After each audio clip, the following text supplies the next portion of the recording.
Is there any African leader who inspires you, like childhood hero, someone you wanted to imitate? Given that I'm from East Africa, I find Mohammed Barre to be an inspiration. He was a visionary leader.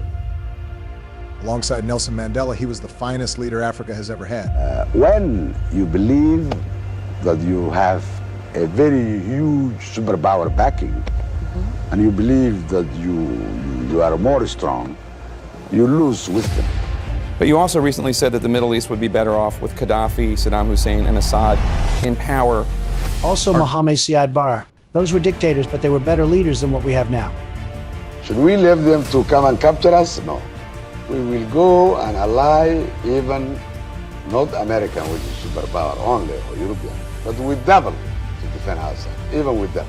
We have all just enjoyed a wonderful trip to you, my good friend. Your courage and determination have made you an outstanding champion. We always support those who are fighting for them.